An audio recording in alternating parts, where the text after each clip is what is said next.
All right, so I've been getting a lot of questions asking how to get your first pull-up. And so what I want to do is I want to break down some situations that you might be in and how to overcome those, or just the right practice and the right steps in order to move yourself in the right direction to being able to do a single rep. So the first thing would be understanding what a pull-up is. A pull-up is very simple. It is just going from a full locked out position to pulling your body weight up so your chin clears the bar and then back down. That is considered one rep. Now there's a lot of people who think they can do a pull-up until they reach up to the bar and they're like, I can totally do a pull-up. And then they get stuck in this position right here. And the reason you're stuck in that position and not able to pull your body up could be an infinite amount of reasons. So let's talk about body weight to strength ratio. And that is the ratio between how much strength you have and your current body weight.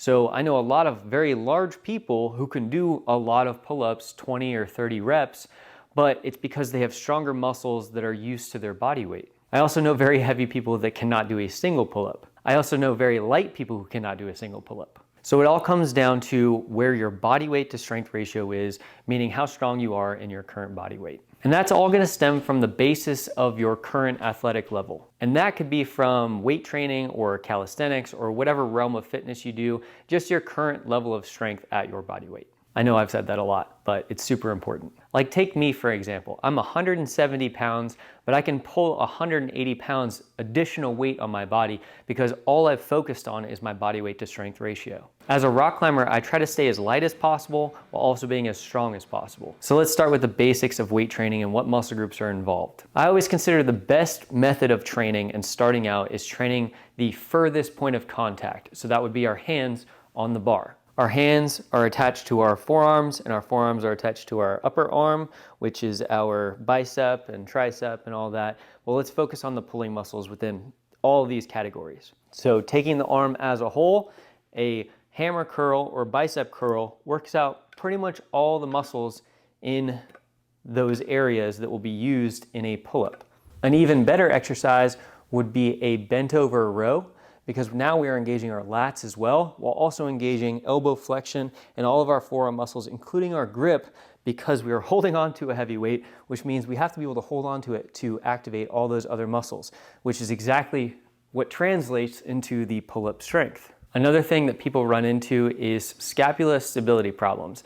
And our scapula is this bone, that's our shoulder blade, that runs, in our upper back. Keeping that stable and engaged and being able to retract and protract our scapula is super important on the pull-up bar. I know there's a lot of big technical terms, but all it is being able to pull your shoulders down and forward as we're going through the motion of a pull-up. And one of my favorite ways to train arms and scapula stability is doing lateral curls.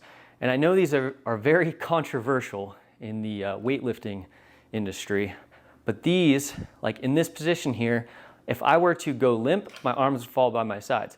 So right here, you can feel it all the way in your upper back, and you can also feel it in your shoulders, in your arms. And so as we go through this whole movement, this dynamic range, the weight is changing its path in where the resistance is. And so right here, I am training my upper back because I'm creating a lever system that if I were to drop the weight, it relaxes my rear delts and my upper back, but as I pull this weight up, and the heavier you go, you'll feel it. And that is why I love doing lateral curls, because it works out all of your arm muscles in isolation, because we are holding this as a contraction, so my arms in elbow flexion are getting a great workout, but also I am training my scapula to move when my arms are in a contracted state. So that's why I love lateral curls for scapula stability and as an arm workout. I really wanted to explain why I do that workout all the time, because every time I post it, there's a lot of people who say it doesn't do what I'm saying it does. And so I wanted to take a little bit of time to explain that lateral curls really do help with scapular engagement, and it's a great isolation or isometric training for your I will say, if you want to accelerate your progress into getting a pull-up, invest in some ab straps. These are like 25 bucks. I got them on Amazon. And the purpose behind them is to really train your core, but check this out. If I'm here in a loose state, my feet are still on the ground, I'm not engaged. But as I pull my elbows down, I am activating all of my obliques and my lats in this position, and I'm pulling my arms down. And so this position is how you get extremely strong in the elbow connection to your core, which is going to translate to being able to do a pull-up. You can also get a great core workout in while getting an upper body workout as well. And that's why I think that ab straps are one of the best ways to train your abs, because it's not just training your abs, it's training this pulling down motion while you're training your core. So you get like double the benefit. In this position here, trying to bring my elbows down like I do in the ab straps, you'll feel it all the way down this kind of stabilizer group, as well as your lats, which are the pulling group. And so that's why this translates to a pull-up so much more than just doing like ground core exercises. So now we can talk about the actual pulling pattern.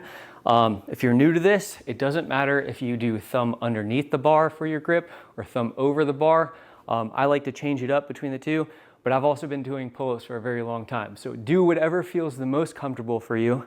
But in key, when getting a grip on the bar, point your knuckles more forward. I know this is going to feel a little uncomfortable at first, but doing this is going to allow you to engage your forearms right off the bat when you sink into position. So this is not activated. You can see my forearms. I'm just holding on with my fingers. I'm not really engaging my forearms.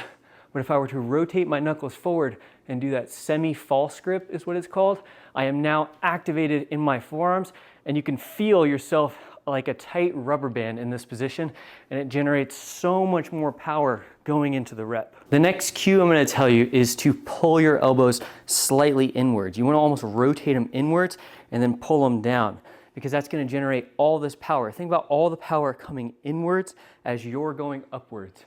That's where the core development comes in. That's why we use the ab straps, and that's where that elbow connection in the ab straps becomes so important, because we're pulling our arms down and in, and that's what stimulates on those ab straps. So we get our good grip. We're going to rotate our elbows in as we pull up. Obviously, you don't have to exaggerate it too much, but I want you to be focused on, instead of going super wide like this, because it's less powerful, we're going to be coming inward and more powerful. And so now that you understand the general concepts involved into how workouts translate into a functional movement like a pull-up, all it comes down to is consistency.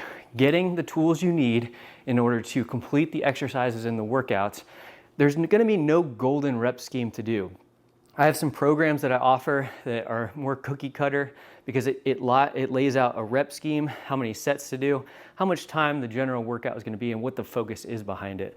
But having the tools you need, like a set of dumbbells or weights, or whatever you have available, if you don't have that equipment, to be able to perform the exercise.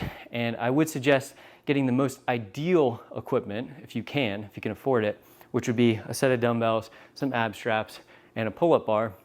That's really all you need to be able to start repping out pull-ups. And you all know I talk about pull-ups a lot. It's because I'm pretty obsessed with them. They're the laziest, easiest way to stay in shape. They create so much power.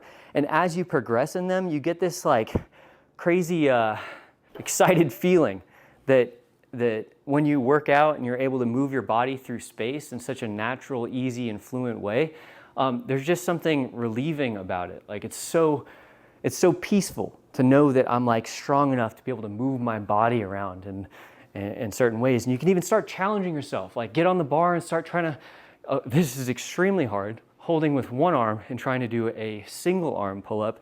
I don't care if you could do 20 or 30 pull-ups. If you try to switch over to doing one arm, you're so much less stable, and the body weight to strength ratio it takes to do a one arm pull-up is just absolutely absurd. And once you master it though, you're like, heck yeah, what's the next skill I'm gonna try? Then you move into front levers or whatever translational skill you wanna do, because that's one thing I have to keep remembering. People are not as obsessed with fitness as I am.